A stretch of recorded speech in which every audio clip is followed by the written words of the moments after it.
मित्रांनो, कलियुग हे पापाचे युग असतं असे वेद सांगतात. पण या युगात माणसाची अवस्था किती भयानक होणार आहे हे भगवान दत्तात्रेयांनी हजारो वर्षापूर्वीच सांगून ठेवले होते. आज आपण आपल्या डोळ्यांनी जे घडताना बघतोय तेच भविष्य दत्तात्रेयांनी वर्तवले होते का? आणि यातून वाचण्याचा मार्ग काय, हेच आज आपण पाहणार आहोत. माझ्या मेहनतीसाठी चॅनलला सबस्क्राईब नक्की करा आणि कमेंटमध्ये दिगंबरा दिगंबरा श्रीपाद वल्लभ दिगंबरा लिहायला विसरू नका. आज आपण ज्या ग्रंथाचा आधार घेणार आहोत तो सामान्य ग्रंथ नाही, ते आहे साक्षात श्री गुरुचरित्र. हा ग्रंथ म्हणजे केवळ कागद आणि शाईचा खेळ नाही, तर हा एक जिवंत अग्नी आहे. ज्याप्रमाणे अग्नीमध्ये टाकलेली कोणतीही वस्तू भस्मसात होते आणि शुद्ध होते, तसेच गुरुचरित्राच्या संपर्कात येणारा प्रत्येक जीव आपल्या पापातून मुक्त होतो. श्री गंगाधर सरस्वती यांनी लिहिलेला हा ग्रंथ म्हणजे दत्त संप्रदायाचा 5वा वेद मानला जातो. असे म्हणतात की ज्या घरात गुरुचरित्र आहे आणि जिथे नित्यनियमाने याचे वाचन होते, तिथे अतृप्त आत्मे, भूत प्रेत किंवा कोणतीही नकारात्मक शक्ती प्रवेश करू शकत नाही. ही केवळ कथा नाही, तर हा सिद्ध संकल्पाचा महासागर आहे. आज याच महासागरातून आपण कलियुगाच्या भविष्याचे मोती वेचणार आहोत. त्याआधी या महान गुरुपरंपरेचा उगम कसा झाला हे पाहणे अत्यंत आवश्यक आहे. कारण ज्यांनी हे भविष्य वर्तवले त्या भगवान दत्तात्रेयांचा जन्मच एका अद्भुत परीक्षेतून झाला होता. ही कथा सुरू होते सत्ययुगाची आणि त्रेतायुगाच्या संधिकालात. अत्री ऋषी आणि त्यांची पत्नी अनुसया यांचे आश्रम म्हणजे तपोबलाचे केंद्र होते. माता अनुसया या पतिव्रता होत्या. पतीची सेवा आणि ईश्वरावरील निष्ठा यात त्या इतक्या एकरूप होत्या की त्यांच्या तपोबलाची कीर्ती तिन्ही लोकात पसरली होती. ही कीर्ती इतकी वाढली की खुद्द स्वर्गातील देवींना, माता लक्ष्मी, माता पार्वती आणि माता सरस्वती यांनाही या मानवी स्त्रीबद्दल आश्चर्य आणि काहीशी असूया वाटू लागली. नारद मुनींनी जेव्हा या तिन्ही देवीकडे जाऊन माता अनुसयेच्या पतिव्रतेचे गुणगान केले, तेव्हा त्या देवींनी आपल्या पतींकडे म्हणजे ब्रह्मा, विष्णू आणि महेश यांच्याकडे हट्ट धरला. पृथ्वीवर अशी कोणती स्त्री आहे जिचे पतिव्रता आमच्यापेक्षा श्रेष्ठ आहे? तुम्ही तिची परीक्षा घेतलीच पाहिजे. त्रिदेवांना माहीत होते की अत्री ऋषी आणि अनुसया हे परम सात्विक आणि निष्पाप आहेत. पण भक्तांची इच्छा आणि पत्नींचा हट्ट पुरवण्यासाठी, तसेच जगाला एका महान अवताराची भेट देण्यासाठी ब्रह्मा, विष्णू, महेश यांनी एका नाटकाची रचना केली. ते तिघेही साधुवेश धारण करून पृथ्वीवर आले. अत्री ऋषींच्या आश्रमात दुपारची वेळ होती. सूर्य डोक्यावर आला होता. अत्री ऋषी अनुष्ठानासाठी बाहेर गेले होते आणि आश्रमात माता अनुसया एकट्याच होत्या. साधुवेशातील त्रिदेवांनी आश्रमाच्या दारात उभे राहून आवाज दिला, भवती भिक्षां देही. माता अनुसया बाहेर आल्या. समोर 3 तेजस्वी साधू उभे होते. त्यांच्या चेहऱ्यावर एक विलक्षण तेज होते, जे सामान्य साधूंच्या चेहऱ्यावर दिसत नाही. पाहुणे म्हणजे साक्षात देव या भावनेने मातेने त्यांचे स्वागत केले. त्यांना बसायला आसन दिले आणि त्यांच्यासाठी भोजन वाढण्याची तयारी केली. पण त्याच वेळी त्या साधूंनी एक विचित्र अट घातली. साधू वेशातील भगवान विष्णू म्हणाले, माते, आमची एक अट आहे. आम्ही तुझ्या हातचे जेवण तर घेऊ, पण तू आम्हाला विवस्त्र घेऊन, म्हणजेच अंगावर एकही वस्त्र न ठेवता भोजन वाढावे लागेल. तरच आम्ही ही भिक्षा स्वीकारू, अन्यथा आम्ही इथून उपाशी परत जाऊ. हे ऐकून क्षणभर आसमंत स्तब्ध झाला. एका पतिव्रती स्त्रीसाठी यापेक्षा मोठी परीक्षा दुसरी कोणतीच नव्हती. जर तिने नाही म्हटलं तर अतिथी उपाशी जातील, जे गृहस्थ आश्रमाचा धर्म मोडण्यासारखे होते. आणि जर तिने हो म्हटले तर तिचे पातिव्रत्य भंग पावेल. हे एक धर्मसंकट होते. एका बाजूला अतिथी देवो भव आणि दुसऱ्या बाजूला स्त्रीची लज्जा आणि शील. पण माता अनुसया डगमगल्या नाहीत. त्यांनी डोळे मिटले आणि आपल्या पतीचे म्हणजे अत्री ऋषींचे स्मरण केले. त्यांच्या अंतःचक्षूंना समजले की हे सामान्य साधू नाहीत, हे तर साक्षात माझे पिता समान त्रिदेव आहेत. त्यांनी मनात विचार केला की ज्या ईश्वराने मला हे शरीर दिले त्याच्यासमोर लज्जा कसली. जर माझे मन निर्मळ असेल आणि माझे पातिव्रत्य सत्य असेल तर हे साधू माझ्यासाठी माझ्या बाळांसारखे आहेत. आणि इथेच कथेचा सर्वात हळूवार, भावूक आणि सर्वोच्च बिंदू येतो. माता अनुसयेने आपल्या स्वयंपाकघरात प्रवेश केला. तिने हातात कमंडलूतील पाणी घेतले आणि आपल्या पतींच्या चरणकमलांचे स्मरण केले. तिने ते पाणी त्या तिन्ही साधूंच्या अंगावर शिंपडले आणि उच्चारले, जर माझे पातिव्रत्य सत्य असेल तर या तिन्ही साधूंचे तात्काळ 6 महिन्यांच्या बालकांमध्ये रूपांतर हो. पाण्याचा थेंब अंगावर पडताच एक अद्भुत चमत्कार झाला. क्षणापूर्वी जिथे 3 दाढीधारी तेजस्वी तपस्वी उभे होते तिथे आता 3 गोंडस रांगत असलेली बाळे रडत होती. ओम ओम असा बालकांचा रडण्याचा आवाज त्या शांत आश्रमात घुमत होता. त्या क्षणी त्या आश्रमाचेच वातावरण बदलून गेले. माता अनुसयेच्या डोळ्यातून अश्रूंच्या धारा वाहू लागल्या. मगाशी मनात असलेला संकोच आता वितळून गेला होता आणि तिथे फक्त आणि फक्त वात्सल्य उरले होते. एका आईसाठी तिचे बाळ कधीच परके नसते आणि बाळासमोर आईला कधीच लज्जा नसते. तिने धावत जाऊन त्या तिन्ही बाळांना कडेवर उचलले. त्या जगन्यांना म्हणजे ज्यांनी ही सृष्टी निर्माण केली आणि म्हणजे ब्रह्मा, जे याचे पालन करतात म्हणजे विष्णू आणि जे याचा संहार करतात म्हणजे महेश, या तिघांनाही आज एका मातेच्या प्रेमापुढे झुकावे लागले होते. तिने त्यांना आपल्या हृदयाशी कवटाळून धरले. ब्रह्मा, विष्णू, महेश आता केवळ भुकेलेले बाळ होते आणि अनुसया त्यांची आई होती. तिने त्यांना मांडीत घेतले आणि त्यांना तिने स्तनपान दिले. ज्यांच्या उदरात अनेक ब्रह्मांड सामावलेली आहेत ते आज एका ऋषीपत्नीच्या दुधाने तृप्त होत होते. आकाशातून देव देखील हे दृश्य पाहून थक्क झाले. शक्ती, ज्ञान आणि वैराग्य हे सर्व काही मातृत्व एका शब्दापुढे किती लहान आहे हे त्या दिवशी त्रिलोकाला दिसून गेले. माता अनुसया त्यांना पाळण्यात घालून हलवत होत्या आणि त्यांच्या मुखातून अंगाई गीत बाहेर पडली. त्या क्षणी तिथे फक्त शांतता, प्रेम आणि भक्तीचा सुगंध दरवळत होता. तो काळ काळाच्या ओघात गोठून गेला होता, जिथे देव भक्ताचा झाला होता आणि भक्त देवाचा पालक बनला होता. काही काळ लोटला. इकडे स्वर्गात देवी लक्ष्मी, सरस्वती आणि पार्वती आपल्या पतींच्या चिंतेने व्याकुळ झाल्या. नारद मुनींनी त्यांना बातमी दिली की तुमचे पती तर पृथ्वीवर एका आश्रमात लहान बाळे बनून खेळत आहेत. हे ऐकून तिन्ही देवी धावत अत्री ऋषींच्या आश्रमात आल्या. तिथे त्यांनी पाहिले की त्यांचे पती पाळण्यात झोपले आहेत. त्यांनी माते अनुसयेची क्षमा मागितली. माते, आमचा अहंकार गळून पडला. कृपया आमच्या पतींना पुन्हा मूळ रूपात आणा, अशी विनवणी त्यांनी केली. माता अनुसयेने पुन्हा मंत्रोच्चार केले आणि त्या बाळांचे पुन्हा त्रिदेव झाले. पण जाताना त्या तिन्ही देवांनी अनुसयेच्या भक्तीवर प्रसन्न होऊन तिला वरदान दिले, आम्ही जरी आमच्या लोकात परत जात असलो तरी आमचा एक अंश, आमचे संयुक्त स्वरूप सदैव तुझ्या पुत्राच्या रूपात तुझ्या जवळ राहील. आणि अशा प्रकारे जन्म झाला भगवान दत्तात्रयांचा. दत्त म्हणजे दिलेला. अत्री ऋषींना आणि अनुसयेला त्रिदेवांनी स्वतःला अर्पण केले म्हणून त्यांचे नाव दत्त पडले आणि अत्रींचे पुत्र म्हणून आत्रेय. भगवान दत्तात्रयांचे स्वरूप हे विश्वातील सर्वात रहस्यमय आणि अर्थपूर्ण स्वरूप आहे. त्यांना 3 मुखे आहेत जे ब्रह्मा, विष्णू आणि महेश यांचे प्रतीक आहेत. म्हणजेच उत्पत्ती, स्थिती आणि लय यांचे एकत्रीकरण आहे. त्यांना 6 हात आहेत, ज्यात शंख, चक्र, त्रिशूल, डमरू, कमंडलू आणि जपमाळ आहे. त्यांच्या मागे एक गाय उभी असते जी साक्षात पृथ्वी माता आहे. त्यांच्या 4ही बाजूंना 4 कुत्री असतात. हे साधे कुत्री नसून 4ही वेदांचे स्वरूप आहेत.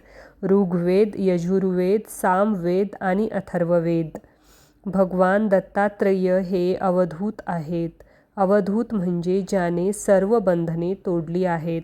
ते कोण्या एका गुरूचे शिष्य झाले नाहीत. त्यांनी निसर्गालाच आपला गुरु मानले आहेत. त्यांनी 24 गुरु केले. पृथ्वीकडून त्यांनी सहनशीलता शिकली, वाऱ्याकडून त्यांनी अलिप्तता शिकली, आकाशाकडून त्यांनी व्यापकता शिकली, तर पाण्याकडून त्यांनी शुद्धता शिकली. अग्नीकडून त्यांनी तेजस्वी राहणे शिकले, तर चंद्राकडून त्यांनी वाढणे आणि कमी होणे हे शरीराचे धर्म आहेत, आत्म्याचे नाही, हे शिकले. अजगराकडून त्यांनी मिळेल त्यात समाधान मानणे शिकले, तर समुद्राकडून त्यांनी मर्यादा न ओलांडणे शिकले. एका पिंगला नावाच्या वेश्येकडून त्यांनी आशा हेच परम दुःख आणि निराशा हेच परम सुख हा धडा घेतला. अगदी मधमाशीकडून सुद्धा त्यांनी धडे घेतले. साठवून ठेवलेला संग्रह म्हणजे मध शेवटी दुसऱ्याच्याच कामाला येतो, त्यामुळे संचय करू नये. भगवान दत्तात्रेय हे चिरंजीव आहेत. ते आजही गिरनार पर्वतावर औदुंबर वृक्षाखाली किंवा गाणगापूरच्या निर्गुण पादुकामध्ये वास करतात असे मानले जाते. पण या महान अवताराने युगायुगांचे निरीक्षण केले.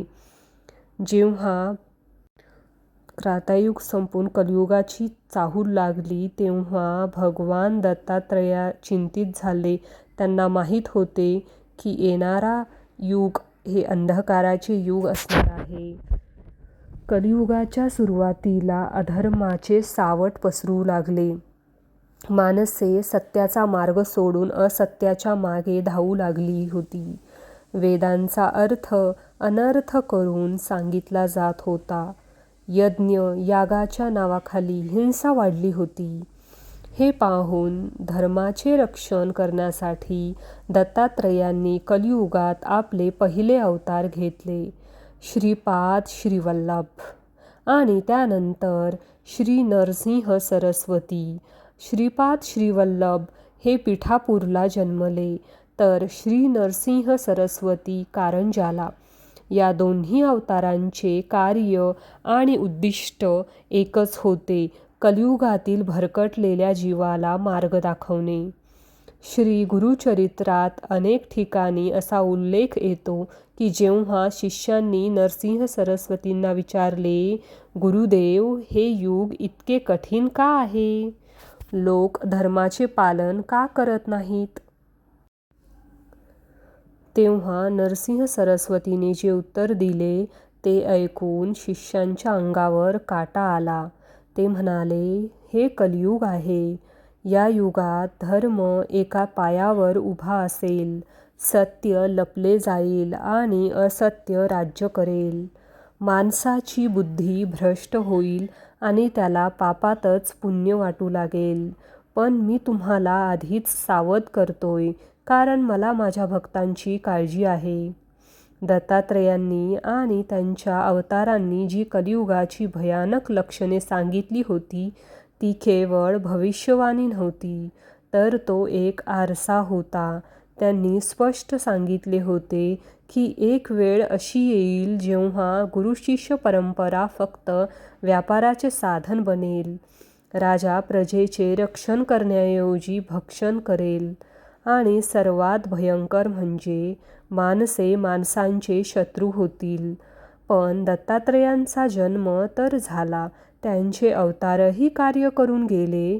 मग प्रश्न उरतो की त्यांनी नेमक्या अशा कोणत्या 12 भयानक खुणा आणि भविष्यवाण्या सांगितल्या होत्या, ज्या आज 2024-25 मध्ये आपल्या डोळ्यांसमोर तंतोतंत खऱ्या ठरत आहेत? आणि त्याहून महत्त्वाचे म्हणजे विनाशाच्या गर्देतून वाचण्यासाठी त्यांनी कोणता गुप्त मार्ग सांगितला आहे?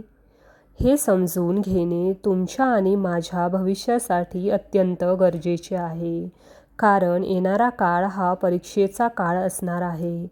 दत्तात्रेयांनी सांगितलेली ती 12 लक्षणे आणि त्यावरचा तो अमोघ उपाय काय आहे, हे आपण पाहणार आहोत पुढील भागात. भगवान दत्तात्रेयांनी आणि त्यांच्या अवतारांनी श्री गुरुचरित्रात आणि दत्तपुराणात जी कलियुगाची लक्षणे सांगितली आहेत, ती ऐकताना आजही अंगावर शहारे येतात. शिष्यांच्या आग्रहाखातर जेव्हा श्री नरसिंह सरस्वतींनी काळाचा पडदा बाजूला सारून भविष्यात डोकावले, तेव्हा त्यांनी जे पहिले लक्षण सांगितले ते होते धर्माचे बाजारीकरण.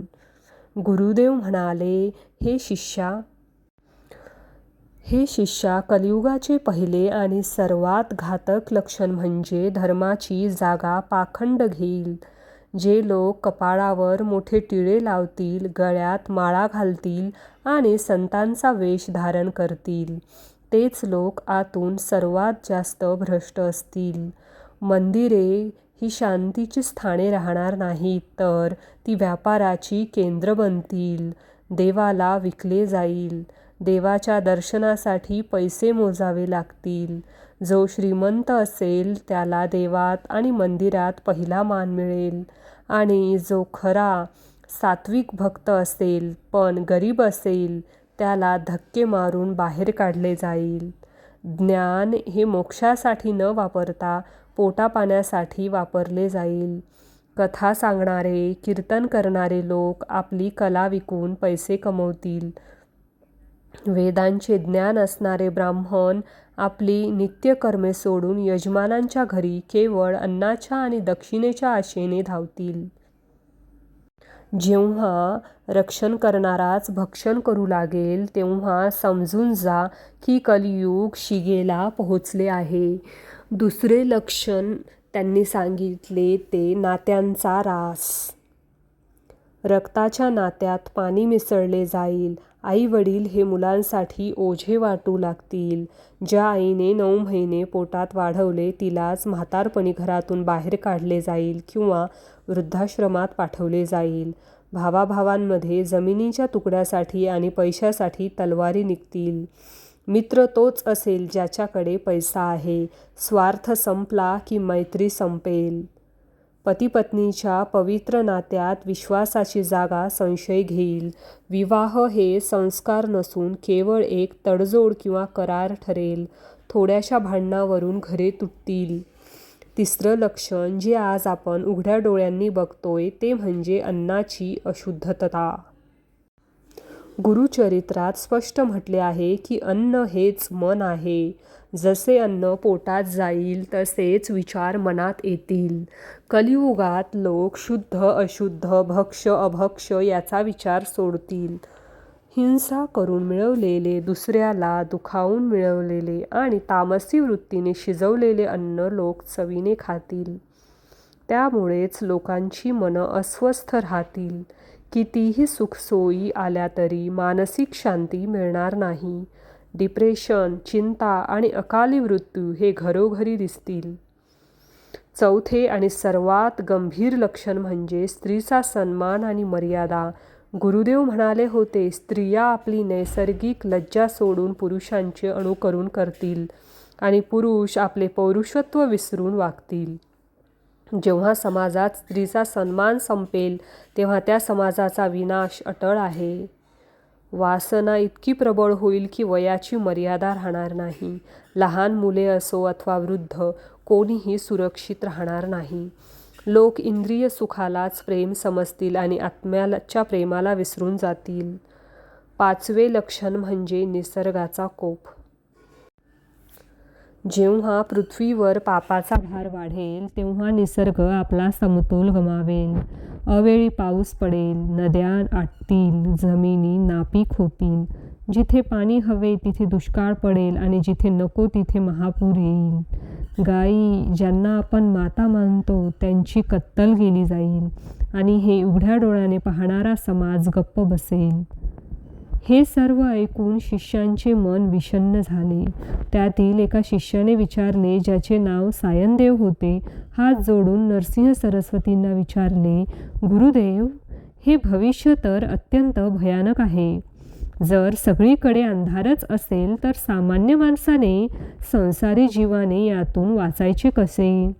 काय कलियुगात मोक्ष मिळणे अशक्य आहे? काय देव आम्हाला सोडून गेला आहे? त्यावर श्री नरसिंह सरस्वतींचे हास्य उमलले. ते म्हणाले, नाही सायनदेव, ईश्वराने कधीच आपल्या लेकरांचा हात सोडला नाही.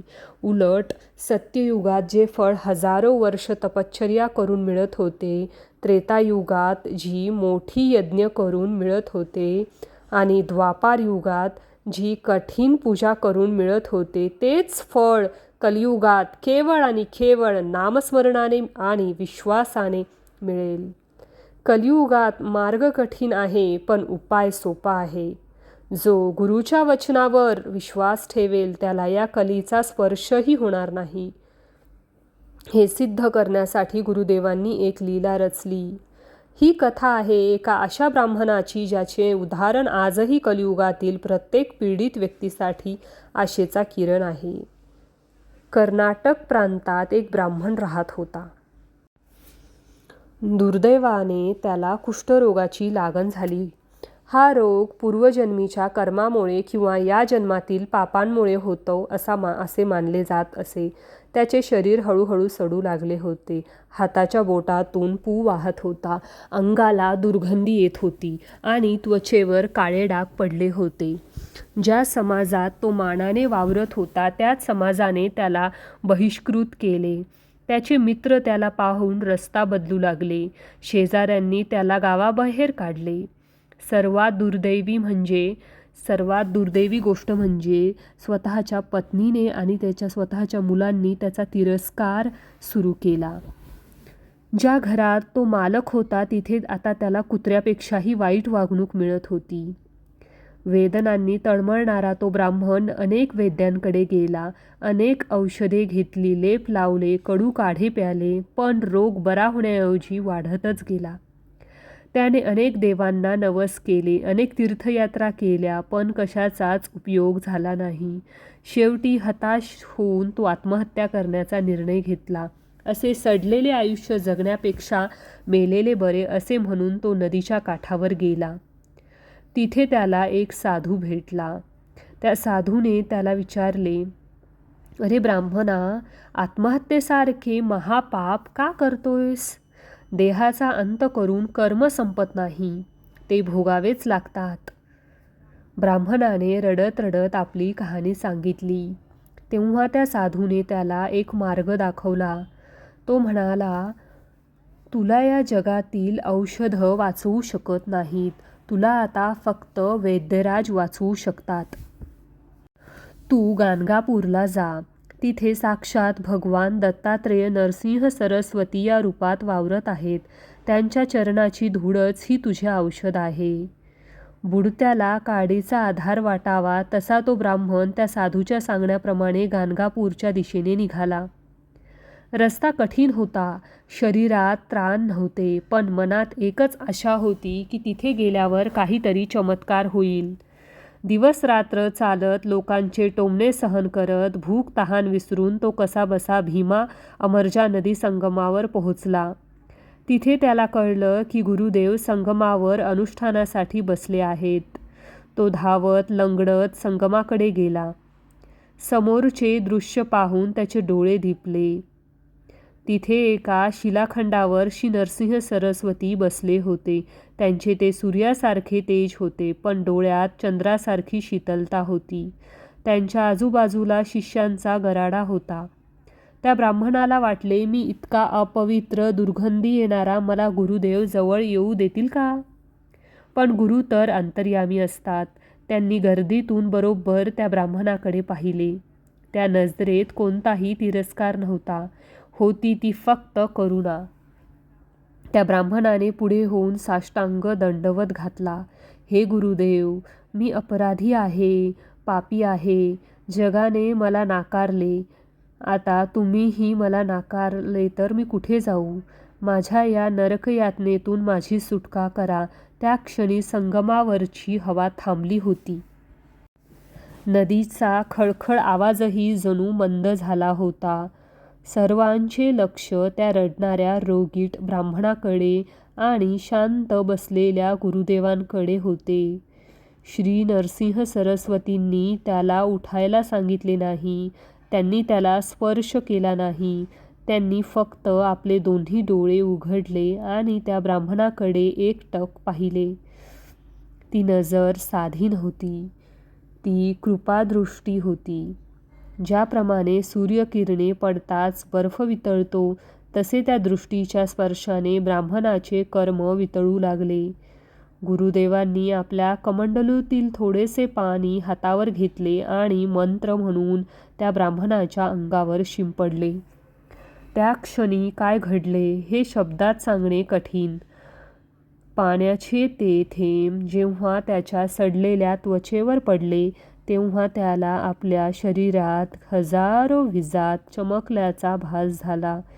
एक तीव्र उष्णता त्याच्या शरीरातून बाहेर पडली आणि पाठोपाठ एक थंड लहर अंगावरून फिरली. त्याला आतून जाणीव झाली की काहीतरी बदलले आहे. जे ओझे तो वर्षानुवर्ष वाहत होता ते गळून पडले आहे. त्याने हळूच डोळे उघडून आपल्या हातांकडे पाहिले. त्याच्या तोंडातून शब्दच फुटला नाही. जिथे मगाशी जखमा होत्या, पू वाहत होता तिथे आणि त्वचा काळी पडली होती तिथे आता सोन्यासारखी चमकणारी तेजस्वी त्वचा होती. त्याचे बोटे सरळ झाली होते. दुर्गंधी जाऊन तिथे चंदनाचा सुवास येत होता. तो चमत्कार होता. विज्ञानाच्या पलीकडचा, तर्काच्या पलीकडचा, केवळ श्रद्धा आणि गुरुकृपेचा चमत्कार. त्या ब्राह्मणाने पुन्हा एकदा गुरुजींच्या चरणावर डोके ठेवले, पण यावेळी ते दुःखाचे डोके नव्हते, तर ते कृतज्ञतेचे होते. त्याच्या डोळ्यातून घळाघळा अश्रू वाहत होते आणि ते गुरुदेवांचे पाय धुवून काढत होते. हे दत्तात्रेय, हे प्रभू, तुम्ही मला केवळ शरीर नाही दिले, तर तुम्ही मला नवजीवन दिले आहे.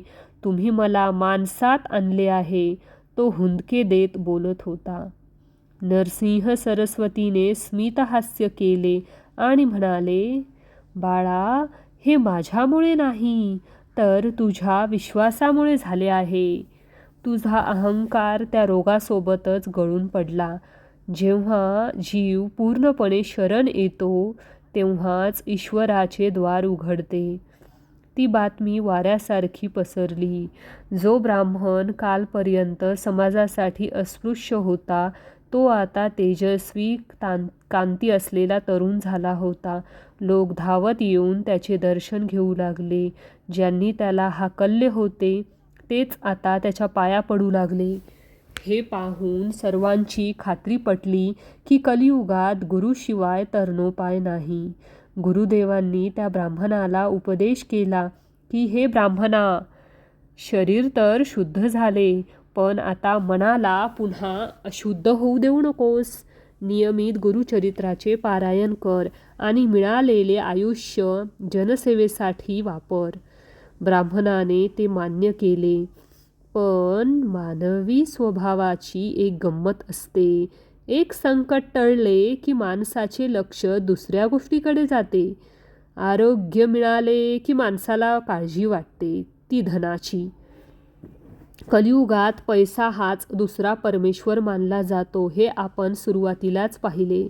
आरोग्य मिळालेला तो ब्राह्मण आता विचार करू लागला की शरीर तर बरे झाले, पण खायला काय? मी तर गरीब आहे. माझे घरदार उद्ध्वस्त झाले आहे. आता मी जगू कसा? तशीच अवस्था एका दुसऱ्या ब्राह्मणाची होती.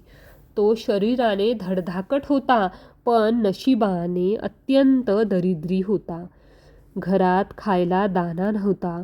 मुले भुकेने थकून गेली होती आणि पत्नी रोज टोमणे मारत असे, तुमची भक्ती काय कामाची? जर देव पोट भरू शकत नसेल तर त्या देवाची पूजा करून काय फायदा? असे ती रोज त्याला सुनवत असे. हताश होऊन तो गरीब ब्राह्मण विचार करत होता की खरोखरच कलियुगात भक्तीने पोट भरते का? की फक्त अधर्माने पैसा मिळतो? याच्या प्रश्नाचे उत्तर शोधण्यासाठी आणि आपल्या दारिद्र्याचे उच्चाटन करण्यासाठी तोही त्याच वाटेने निघाला ज्या वाटेने कुष्ठरोगी ब्राह्मण गेला होता. पण काय, गुरुदेव फक्त रोगाचे निवारण करतात की ते नशिबाच्या रेषेत लिहिलेले दारिद्र्यही पुसून टाकू शकतात? गुरुचरित्रात पैशाबद्दल आणि समृद्धीबद्दल दत्तात्रेयांनी कोणता गुपित मंत्र सांगितला आहे? आणि सर्वात महत्त्वाचे म्हणजे 2025 नंतर जेव्हा जग एका मोठ्या आर्थिक आणि मानसिक संकटाकडे जाईल तेव्हा आपली आर्थिक स्थिती सुरक्षित ठेवण्यासाठी आपण काय केले पाहिजे? या गरीब ब्राह्मणाच्या आयुष्यात असा कोणता चमत्कार घडला ज्यामुळे त्याच्या झोपडीचा महाल झाला? आणि दत्तात्रेयांनी कलियुगाच्या अंताबद्दल आणि 5 महापापाबद्दल काय अंतिम इशारा दिला आहे? हे सर्व गुपित उलगडणार आहे आपल्या या कथेच्या अंतिम आणि सर्वात महत्त्वाच्या भागात. त्या गरीब ब्राह्मणाचे पाय थरथर कापत होते. भूक आणि थकव्यामुळे नव्हे, तर समोर बसलेल्या त्या तेजस्वी महापुरुषाकडे साक्षात श्री नरसिंह सरस्वतींकडे पाहून त्याला भरून आले होते. त्याने आपले डोके त्यांच्या चरणावर टेकवले आणि अनावर होऊन रडू लागला. त्याचे अश्रू हेच त्याचे शब्द होते. गुरुदेवांनी त्याला शांत होऊ दिले. जेव्हा त्याचे रडणे थांबले तेव्हा तो गदगदल्या आवाजात म्हणाला, महाराज, लोक म्हणतात की देवभक्त भावनेचा भुकेला असतो, पण महाराज, माझे पोट तर अन्नाचे भुकेले आहे. माझी मुले उपाशी झोपतात आणि माझी पत्नी मला रोज विचारते की तुझा देव आपल्या ताटात भाकर का टाकत नाही? जर धर्माच्या वाटेवर चालून दारिद्र्यच मिळणार असेल तर मी अधर्माची वाट का धरू नये? मला सांगा गुरुदेव, का लक्ष्मी फक्त पापांच्याच घरी पाणी भरते का? त्याचा हा प्रश्न केवळ त्याचा एकट्याचा नव्हता, तर आजच्या कलियुगातील प्रत्येक मध्यमवर्गीय आणि गरीब माणसाचा हाच प्रश्न आहे. यावर श्री नरसिंह सरस्वती हसले नाहीत किंवा रागावले नाहीत. त्यांनी अत्यंत शांत स्वरात त्याला कर्माचा सिद्धांत सांगितला. ते म्हणाले, हे ब्राह्मणा, दारिद्र्य हे देवाचा शाप नसून ते तुझ्याच मागील जन्माच्या कर्माचे फळ आहे. तू मागील जन्मात कधीही दानधर्म केला नाहीस, कोणाला अन्नाचा कण दिला नाहीस, म्हणून या जन्मात तुला अन्नासाठी वणवण करावी लागत आहे. लक्ष्मी तिथेच वास करते जिथे त्याग आहे, जिथे समाधान आहे. पण तू चिंता नको करू, आता दत्तात्रेयांच्या दरबारात आला आहेस. गुरुदेवांनी त्याला एक अत्यंत साधा पण शक्तिशाली उपाय सांगितला. ते म्हणाले, कलियुगात मोठे यज्ञ करण्यासाठी तुझ्याकडे धन नाही आणि कठीण तपश्चर्या करण्यासाठी तुझ्याकडे वेळ नाही. म्हणून मी तुला एक मंत्र देतो. हा मंत्र साक्षात लक्ष्मीला खेचून आणणारा आहे.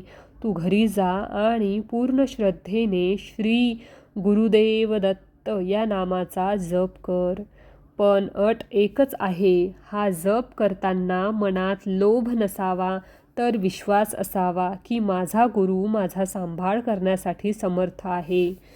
त्या ब्राह्मणाने गुरुदेवांच्या पायांची धूळ कपाळाला लावली आणि तो घरी परतला. त्याच्या हातात धन नव्हते, पण मनात आशा होती.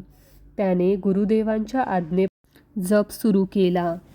सुरुवातीला काही दिवस काहीच घडले नाही. त्याची पत्नी त्याला हसू लागली, बघा, अजून एक वेड घेऊन आले. पण तो डगमगला नाही. तो जप करतच राहिला. आणि मग तो चमत्कार घडला ज्याची नोंद गुरुचरित्रात सुवर्ण अक्षरांनी केली आहे. एके दिवशी तो आपल्या घराच्या पडक्या भिंतीजवळ बसून जप करत होता. अचानक एक साप तिथून सरपटत गेला आणि एका बिळात शिरला. त्या सापाच्या भीतीपेक्षा त्याला कुतूहल वाटले. त्याने ती जागा खणून पाहिली. खोल खणताच त्याच्या कुदळीला एक धातूचे भांडे लागले. त्याने ती बाजूला सारली आणि पाहिले तर तिथे सोन्याची मोहरांनी भरलेले एक हंडा होता. ती बाजूला सारली आणि पाहिले तर तिथे सोन्याच्या मोहरांनी भरलेला एक हंडा होता. हे धन चोरीचे नव्हते. हे धन कोणाला फसवून मिळवलेले नव्हते. हे त्याच्या पूर्वजांचे धन होते, जे आज गुरुकृपेने त्याला परत मिळाले होते. श्री गुरुदेव दत्त या मंत्राच्या स्पंदनांनी त्याच्या घरातील नकारात्मक ऊर्जा नष्ट केली होती आणि लक्ष्मीचा मार्ग मोकळा केला होता. ज्या घरात खायला दाणा नव्हता तिथे अन्नाची कोठारे भरली.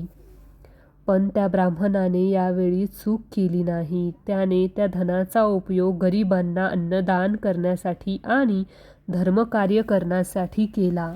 मित्रांनो, या कथेतून भगवान दत्तात्रेयांनी कलियुगातील माणसाला एक मोठा संदेश दिला आहे. पैसा मिळवणे गैर नाही, पण तो नीतीने आणि गुरुकृपेने मिळवला तरच तो सुख देतो. वाममार्गाने मिळवलेला पैसा आज येईल, पण तो उद्या तुम्हाला कोर्ट कचेरी, दवाखाना आणि अशांतीच्या मार्गाने नागवून जाईल. आता प्रश्न उरतो की शरीराचा रोग गेला, गरिबी गेली, पण पुढे काय? आपण 2025च्या उंबरठ्यावर उभे आहोत आणि जग वेगाने बदलत आहे. भगवान दत्तात्रेयांनी भविष्याबद्दल म्हणजे आजच्या काळाबद्दल काय लिहून ठेवले आहे? श्री गुरुचरित्रात आणि दत्तपुराणात कलियुगाचे भविष्य सांगताना त्याचे 4 चरण म्हणजे टप्पे सांगितले आहेत. हे समजून घेणे आजच्या तरुणाईसाठी खूप महत्त्वाचे आहे. पहिला चरण म्हणजेच सुरुवातीची 5000 वर्ष जो आता संपत आला आहे. यात अधर्म वाढेल, पण अजूनही भक्ती जिवंत असेल. मंदिरं असतील, कथा कीर्तनं होतील. पाप असेल, पण पुण्यालाही मान असेल. आपण सध्या याच टप्प्याच्या शेवटी आहोत. दुसरा चरण म्हणजेच पुढील 10,000 वर्ष. हा काळ अत्यंत कठीण असेल. या काळात बुद्धीचा नाश होईल असं दत्तात्रेय सांगतात. माणसं दिसायला सुंदर असतील, पण त्यांची मनं राक्षसी असतील. तंत्रज्ञानाची प्रगती होईल, ज्याला आपण आज टेक्नॉलॉजी म्हणतो, पण माणुसकी संपेल. लोक एकाच घरात राहतील, पण एकमेकांशी बोलणार नाहीत. मोबाईल आणि सोशल मीडियामुळे आज हेच घडत आहे. माणसे एकटेपणाने, डिप्रेशनने आणि मानसिक तणावाने मरतील. युद्धे जमिनीसाठी नाही, तर पाण्यासाठी आणि विचारांसाठी होतील. तिसरा आणि चौथा चरण. जेव्हा घोर कलियुग येईल, तेव्हा वेद लुप्त होतील. गुरु हा शब्द फक्त शिवी म्हणून वापरला जाईल. आई वडील आणि गुरु यांचा सन्मान कोणीही करणार नाही. स्त्रिया आणि पुरुष दोघेही अनैतिक संबंधांना जीवन मानतील. आणि जेव्हा हे पाप पृथ्वीला सहन होणार नाही, तेव्हा संहाराची वेळ येईल. 2025 आणि 2030 नंतरचे भविष्य दत्त संप्रदायातील अनेक सिद्ध पुरुषांच्या आणि भविष्यवाण्यांच्या अर्थानुसार 2030 नंतरचा काळ हा मानसिक युद्धाचा काळ असणार आहे. शस्त्रांनी होणाऱ्या युद्धापेक्षा विचारांचे प्रदूषण जास्त घातक असेल. माणूस स्वतःच्याच मनाचा गुलाम होईल. भीती, असुरक्षितता आणि भविष्याची चिंता यामुळे तरुण पिढी उद्ध्वस्त होईल. आत्महत्यांचे प्रमाण वाढेल. औषधे शरीराला बरी करतील, पण मनाला शांत करू शकणार नाहीत. अशा या भयानक भविष्यातून वाचण्यासाठी भगवान दत्तात्रेयांनी 5 महापापांपासून दूर राहण्याचा इशारा दिला आहे. जर तुम्हाला आणि तुमच्या पुढच्या पिढीला सुरक्षित ठेवायचे असेल, तर या 5 गोष्टी टाळा. 1. गुरुद्रोह. ज्याने आपल्याला ज्ञान दिले, दिशा दिली, त्या गुरुचा किंवा शिक्षकांचा अपमान करणे हे कलियुगातील सर्वात मोठे पाप आहे. 2. अतिलोभ. गरजेपेक्षा जास्त साठवून ठेवण्याची वृत्ती. दुसऱ्याचे हक्क हिरावून घेणे. 3. पाखंड. धर्माचा वापर स्वार्थासाठी करणे. देवाच्या नावावर लोकांना फसवणे. 4. गर्भपात आणि बालहत्या. न जन्मलेल्या जीवाला मारणे. हे पाप करणाऱ्याला अनेक जन्म नरकयातना भोगाव्या लागतात असे शास्त्र सांगते. 5. निंदा. दुसऱ्याची विनाकारण निंदा करणे आणि चारित्र्यहनन करणे. दत्तात्रेय म्हणतात, हे कलियुगातील मानवा, जर तू या 5 पापांपासून दूर राहिलास तर कली तुझा केसही वाकडा करू शकणार नाही. हे सर्व ऐकून तुमचे मन कदाचित घाबरले असेल.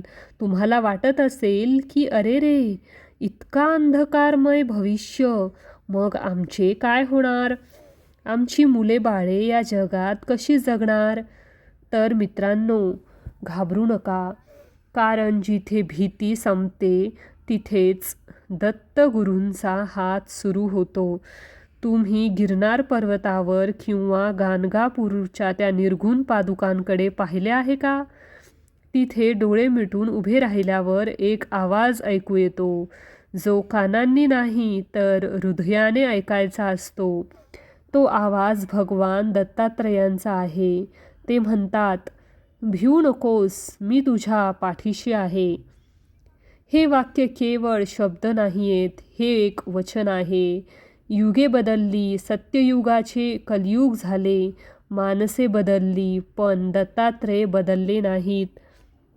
ते आजही तिथेच आहेत, औदुंबराच्या झाडाखाली, गोदावरीच्या तीरावर, कृष्णा पंचगंगेच्या संगमावर आणि सर्वात महत्त्वाचे म्हणजे तुमच्या विश्वासामध्ये.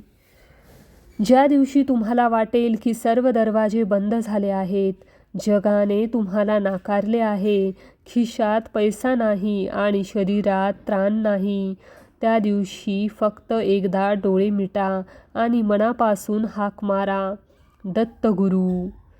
विश्वास ठेवा, त्या क्षणी तुम्हाला एक अदृश्य हात तुमच्या खांद्यावर जाणवेल. तो हात तुम्हाला सावरण्यासाठीच पुढे आलेला असेल. गुरुचरित्र सांगते की जग बुडाले तरी प्रलय आला तरी ज्याने गुरुचे बोट धरले आहे तो पाण्यावरही चालेल आणि अग्नीतूनही सही सलामत बाहेर येईल. कलियुगाची ताकद मोठी असेलही, पण माझ्या दत्तात्रेयांच्या करुणेपुढे ती ताकद एका मुंगी एवढीही नाही. त्यामुळे भविष्याची चिंता सोडा, फक्त वर्तमानात गुरु नावाचा दिवा पेटवा. अंधार कितीही गडद असला तरी हा एक दिवा तुमच्या घराला आणि तुमच्या आयुष्याला प्रकाशमान करेल. तर मित्रांनो, भगवान दत्तात्रेयांनी आपल्याला कलियुगाच्या महासागरातून तरून जाण्यासाठी 4 साधे पण अत्यंत प्रभावी उपाय सांगितले आहेत. हे उपाय म्हणजे आपली लाईफ जॅकेट आहेत. 1. गुरुचरित्राचे वाचन. वर्षातून एकदा तरी किंवा जमेल तसे नित्य गुरुचरित्राचे वाचन करा. ज्या घरात हा ग्रंथ वाचला जातो तिथे कलीचा प्रभाव पडत नाही. 2. नामस्मरण. कामात असताना, प्रवासात असताना सतत श्री गुरुदेव दत्त किंवा आपल्या इष्टदेवतेचे नाव ओठावर असू द्या. हे नावच तुमचे संरक्षक कवच आहे. 3. अन्नदान आणि सेवा. आपल्या कमाईतील थोडासा भाग, अगदी 10 रुपये का होईना, भुकेलेल्यांसाठी किंवा मुक्या प्राण्यांसाठी खर्च करा. दत्त महाराज भिकारी बनून तुमची परीक्षा घ्यायला कधीही येऊ शकतात. 4. गुरुवारचे व्रत किंवा दर्शन. आठवड्यातून एकदा तरी दत्त मंदिरात जाऊन फक्त दर्शन घ्या आणि मनातील भार त्यांच्या चरणी अर्पण करा. लक्षात ठेवा, कलियुग कितीही वाईट असले तरी ते नामस्मरणासाठी सर्वात श्रेष्ठ युग आहे. इथे थोडीशी भक्तीही तुम्हाला मोक्ष देऊ शकते. भविष्यात काय होईल याची भीती बाळगण्यापेक्षा आज आपले कर्म शुद्ध ठेवणे आपल्या हातात आहे. दत्तात्रेयांचा आदेश स्पष्ट आहे की नीतीने वागा, प्रेमाने जगा आणि नामात दंग राहा. ज्यांनी हे सूत्र ओळखले त्यांच्यासाठी कलियुगसुद्धा सत्ययुग बनून जाईल. तर मित्रांनो, ही कथा तुम्हाला कशी वाटली? हे भविष्य आणि हे उपाय ऐकून तुमच्या मनात काय विचार आले? कमेंट करून नक्की सांगा. जर तुम्हाला ही माहिती आणि हा व्हिडिओ मनापासून आवडला असेल तर एक लाईक नक्की करा. तुमची एक लाईक मला अशीच धार्मिक आणि गहन माहिती आणण्यासाठी प्रोत्साहन देते. आणि हो, जाताना कमेंट बॉक्समध्ये जय श्रीकृष्ण किंवा श्री गुरुदेव दत्त नक्कीच लिहा. आपल्या या हक्काच्या सनातनी चॅनलला सबस्क्राईब विसरू नका. बाजूची बेल आयकॉनसुद्धा दाबा, म्हणजे आमचे व्हिडिओ सर्वात आधी तुम्हाला मिळतील. भेटूया लवकर.